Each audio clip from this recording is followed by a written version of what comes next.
Nasco Cube Sugar. Nasco Cube Sugar. Nasco Cube Sugar for that sweet taste. Nasco Cube Sugar is your favorite choice sweetener made from natural sugarcane. It is a sweet flavor and provides energy. It can be used in tea, coffee, pap, cornflakes, and a variety of beverages. Nasco Cube Sugar can be taken by anyone at any time of the day. Nasco Cube Sugar is fortified with vitamin A and liquefies very fast. Nasco Cube Sugar. For that sweet taste. Nasco Cube Sugar for that sweet taste. Nasco Cube Sugar, another quality product from Nasco.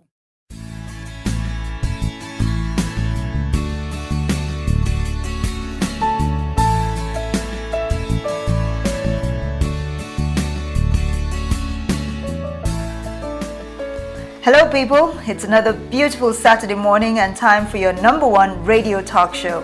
I am your host, Budun Gang. Over the next 30 minutes, we will be discussing a critical subject that concerns us all.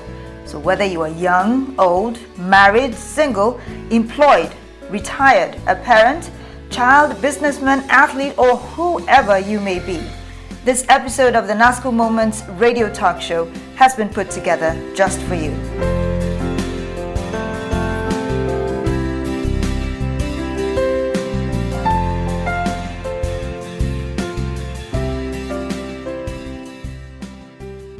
Once again, you are welcome to the Nasco Moments radio talk show brought to you by Nasco, providing the quality life.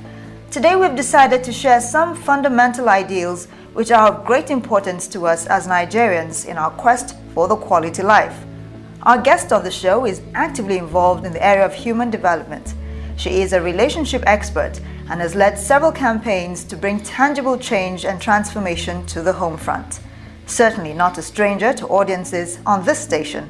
But all the same, we are delighted to have her as our guest today to discuss the subject, Bridging the Divide.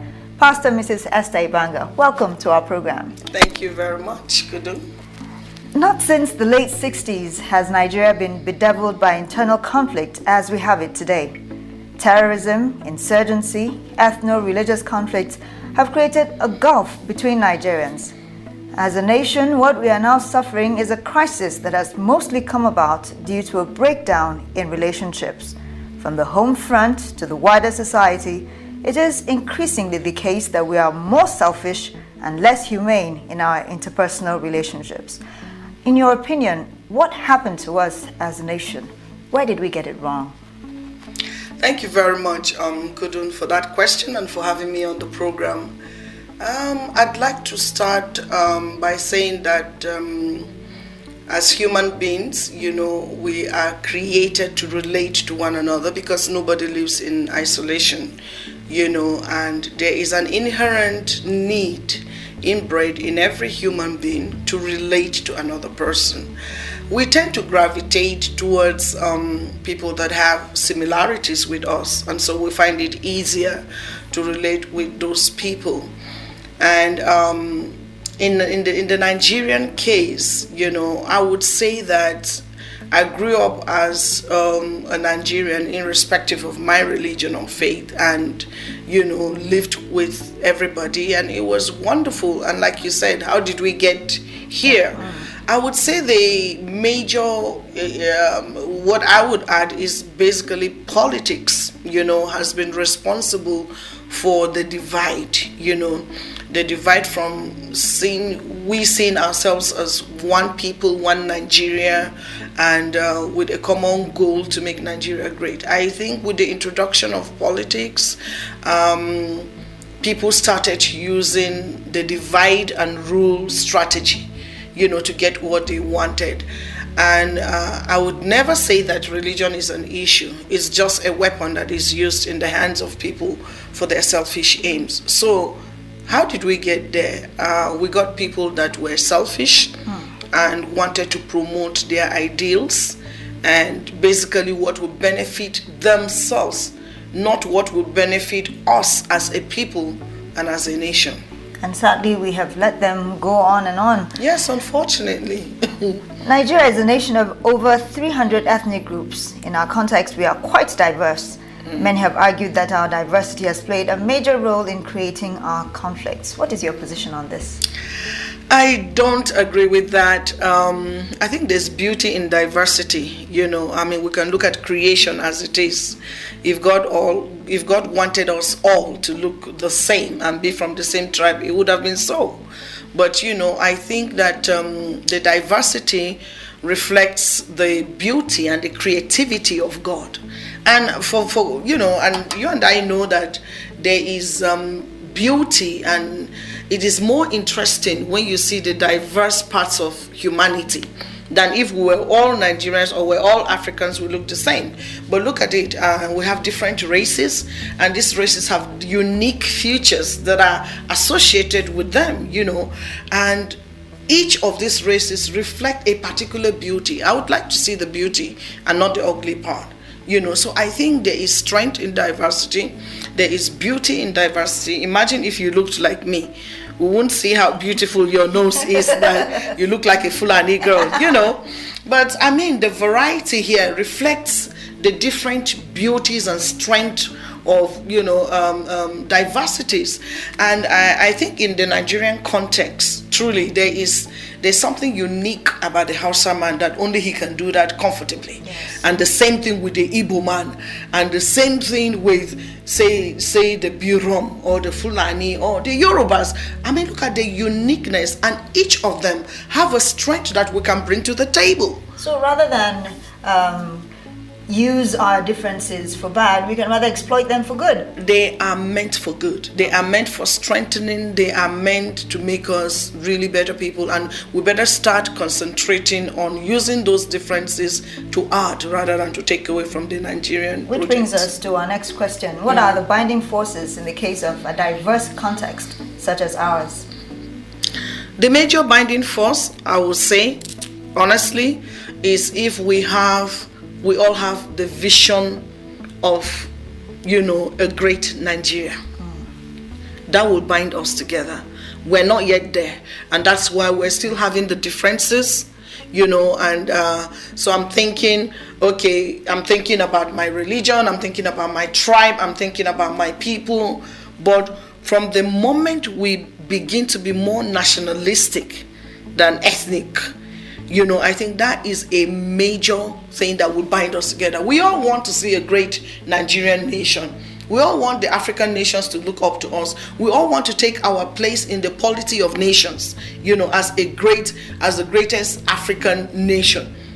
So if that goal supersedes our selfish little goals, that common goal will bind us together. We need to get to the place where we are Nigerians first before any other thing. Okay. What can religious and traditional leaders do to help us build better relationships? Let me start with religious leaders. They should preach the word as God has given to them. There is no religion that preaches diversity. There's no religion that preaches hate. Instead, every religion preaches love, peace, tolerance, acceptance. We need to accept people who are different from us, not to see them as threats or to see them as people that need to be eliminated because they are not like us. So religious leaders, if they will reflect truly who God is in their teachings, because God so loved us, he created us, and he made us unique in the way that we are. So that's what they should reflect. Okay. It has been an interesting start to the show so far. This is the Nasco Moments radio show, and that's just the end of the first segment. We have lots more to come after this break. Brightex white detergent, Brightex. Brightex white detergent, Brightex. For your brightest wash, Brightex. For your brightest wash, Brightex.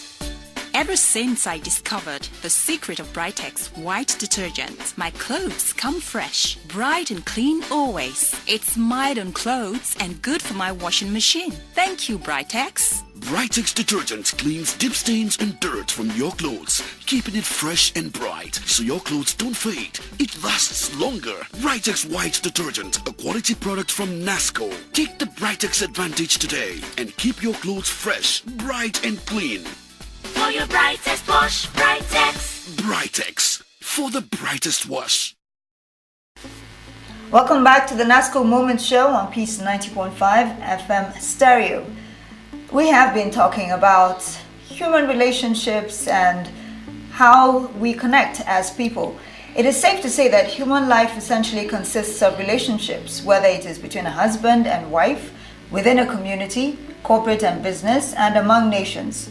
Even though these categories exist, and even though each category might have its own uniqueness, in actual fact, it still comes down to one human being relating with another or many others.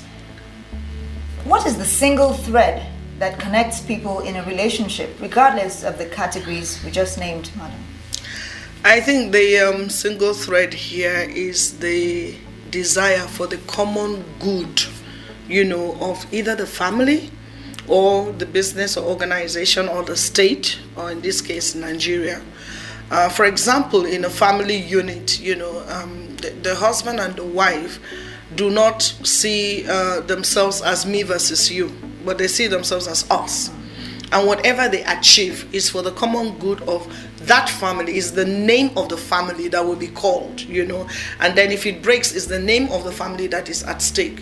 So I think when we begin to see the overall good of the organization or the family unit or the business or Nigeria or this state as it is, and we all focus towards that, then that is binding. For instance, if I look at a Ghanaian man or a Cameroonian man and I think, no, I don't like them because we are on opposing sides, especially in football. I don't like these nations because of our rivalry in football. Mm-hmm. But then when you come down to an individual, when you meet an individual Cameroonian man or an individual Ghanaian man, and maybe you like that person, then perhaps your perception of the country will change because you've met someone one-on-one. One-on-one. But what is the thread that binds you with the Cameroonian or the Ghanaian footballer is that you're both Africans. So when you begin to think for the overall good of Africa, rather than just, so that is a binding factor. You will always find a commonality in the people you relate with, and that should be the thread, really. Okay. We have established that the basic unit of a relationship is one person relating with another. So tell us, how can we cultivate healthy relationships? It starts from the individual, if you're not at peace with yourself, as an individual, it's very difficult to extend peace to another person. So I think it starts from within. It starts from a person being at peace with God and with himself, and then, because really you can't give what you don't have. So when you're at peace with yourself, you're able to extend that peace to another person. And when you love yourself, you're also able to extend that love. And when you love God, you're able to extend that love with the other person. So I think, those are basic parameters that we should work on in establishing relationships with others. And then let me say another thing again that is important. We are not meant to all be the same, to all be alike. Imagine if you looked like me, you would have had trouble now, because all these your size 2 dresses now, you have to change them to a bigger, you have to get a new wardrobe, So you need to accept the fact that people are going to be different from you. They're not going to be like you, they won't talk like you. But the basic aim of relationship is finding the balance, finding how to live with people that are not like you and yet appreciate and respect, their differences. Yes. So I think those are just and everybody's things we should work on. Certainly. Very unique, very unique. So first you have to build the relationship, but then what are the things you need to sustain it? Could you give us practical ways of doing this? How to sustain a relationship? The important thing, and I go back to it again, is just love. Love for the person you're relating with and love for the overall goal, whether a family or Nigeria. What will enable me sustain my relationship with someone who is different, from me, is the fact that we're both Nigerians, And I think that your faith in God is also something that will sustain your relationship. And if you look at also the opposite of not having that relationship, for example, what I mean is, what is the profit of this relationship? If you ask yourself, what is the profit of this relationship? Maybe I'm going to have peace. I'm going to, tap on your strength, you're going to also contribute to my life. Yes. We're going to have peace, and then we're going to, through peace, we'll have development.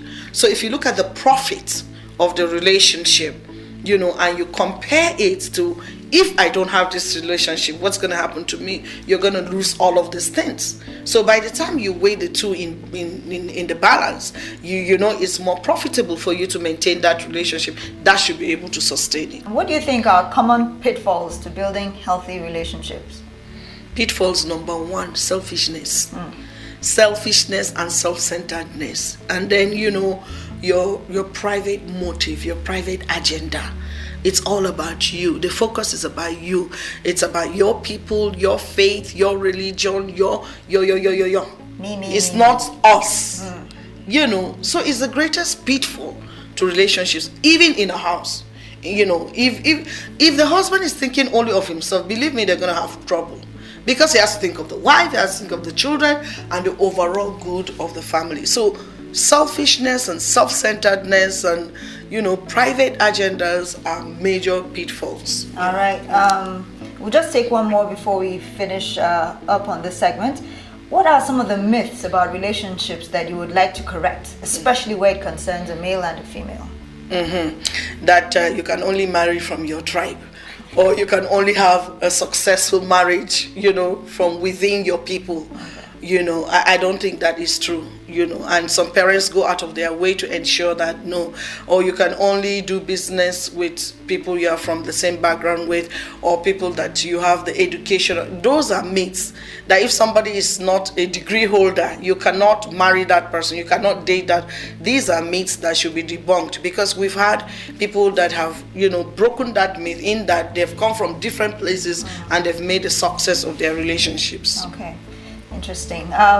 This is the Nasco Moments radio talk show. We've been talking with Mrs. Esther Ibanga, a human development expert. We'll take a music break, and when we return, we'll have information on the Nasco Trivia. Don't go away.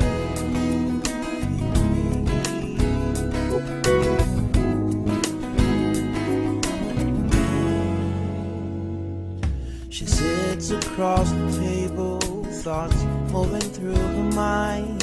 She knows I may be yearning, but then I have no say. She stares with tears, she walks away. She may be rich and I am not, and that alone just kills a dream. Don't you worry about a thing, she says. We should both be happy. We will be together forever. Don't you worry about a thing, she says. We should both be happy. We will be together. And I'll say this word, every little thing you do. Mubarda zuchidaya, Mubarda zuchidaya. For you, you don't know where it takes you to. Mubarda zuchidaya, Mubarda zuchidaya. I sit across the table, thoughts moving through my mind. I know I may be yearning, but then I have no say. I stare at her tears, and she walks away. She may be rich and I am not, and that alone just kills the dream. Don't you worry about a thing, she says. We should both be happy. We will be together forever, baby. Don't you worry about a thing, she says. We should both be happy. We will be together. And I'll say these words, every little thing you do. Mubarda zuchidaya, Mubarda zuchidaya. For you don't know where it takes you to. Mubarda zuchidaya, Mubarda zuchidaya.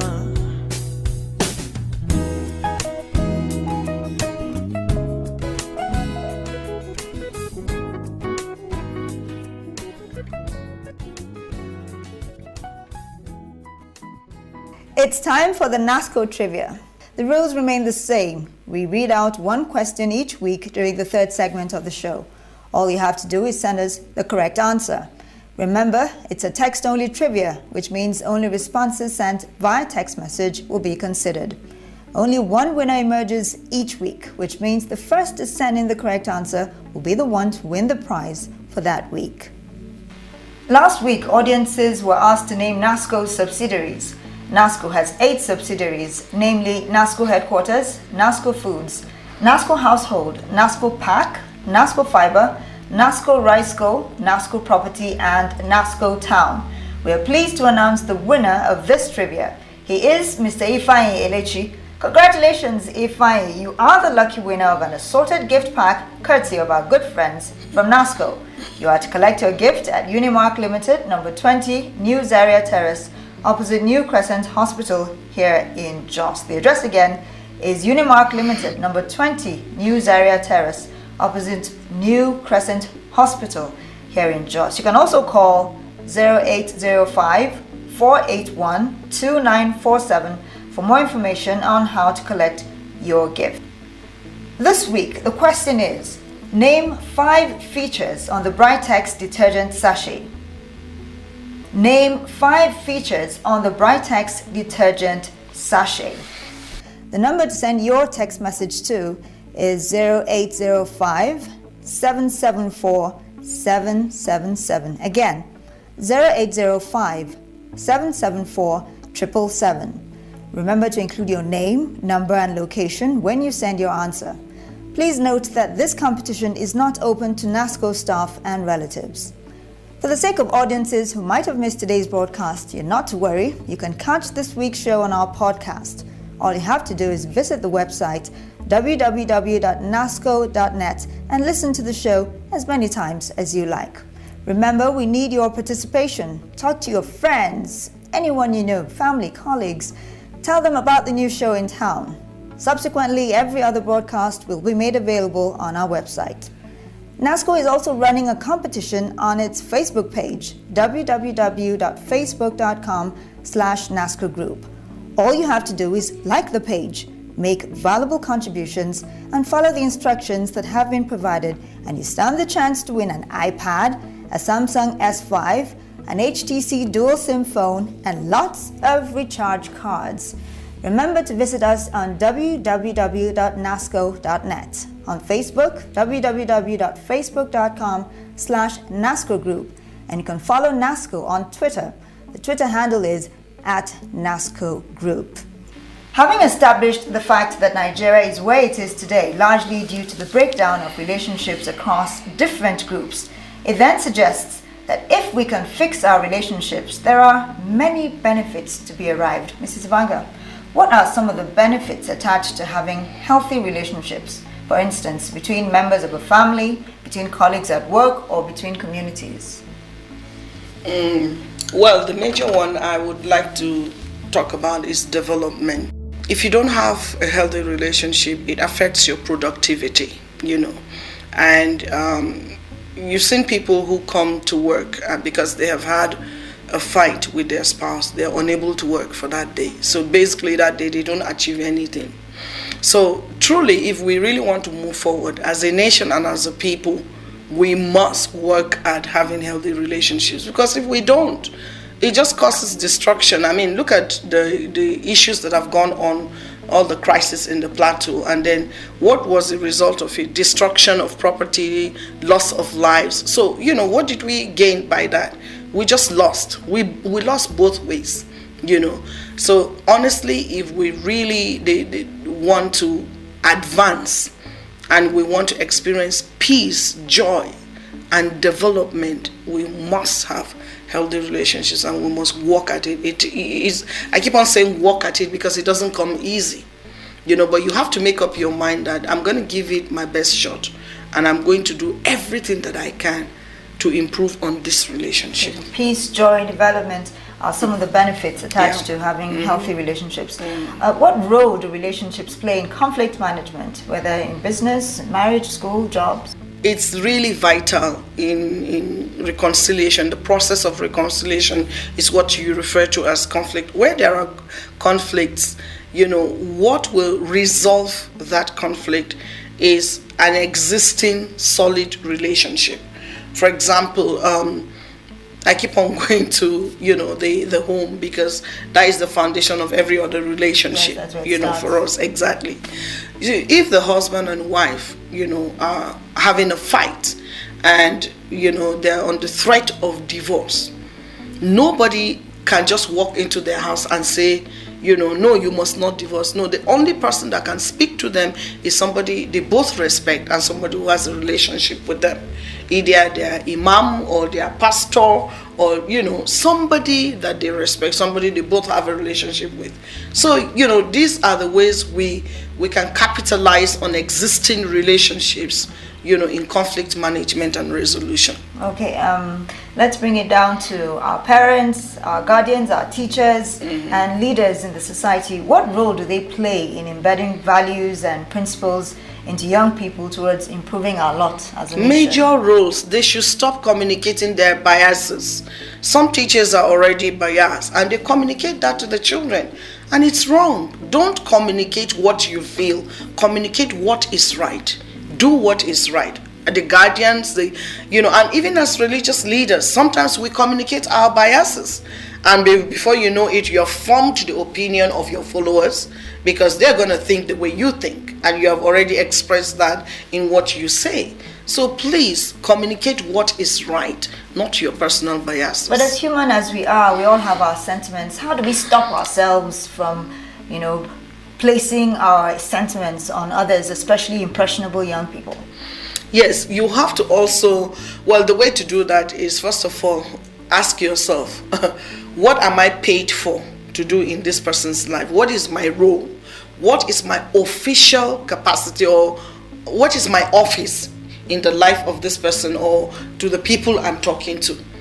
Then if you are conscious of that, you stand in your office, you speak from the position of that office, not from the position and leave your own personal thoughts aside. Leave your personal thoughts aside. There is room and a different platform for expressing your personal thoughts.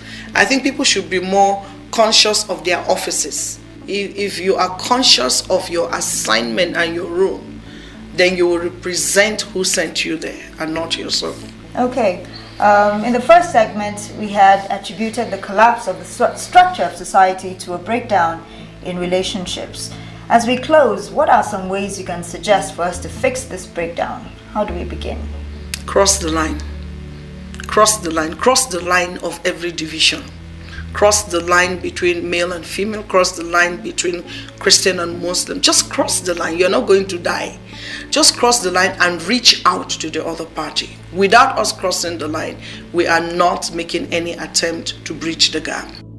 Nasco has been recognized for its efforts at building strong relationships with its immediate environment and even internationally. It was awarded the Paul Harris Fellow by the Rotary Foundation of Rotary International.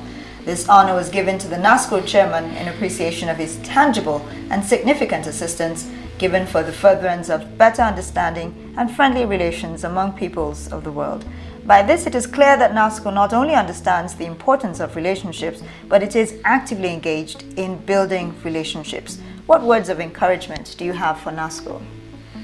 Well, keep up the good work and bring it to the grassroots level. It's good to be recognized up there, but let the common man know that you are for unity, that you are for bridging the gap, that you are for peace, that you are for development. So bring it to the grassroots level and keep up the good work. Okay. Today we've been discussing bridging the divide, and our guest has been Pastor Mrs. Esther Ibanga. It's been a wonderful pleasure talking to you and having you on our program. Thank you very much. It's been wonderful talking with you too. The Nasco Moments show has been brought to you by Nasco, and it was created by Unimark Limited Marketing Communication Consultants. Executive producers, Nasco Marketing Department. Producers, Harun Audu and Joshua Tongman. I am your host, Hudun Gyang. Tune in next time and have another exciting time with us. Nasco, providing the quality life.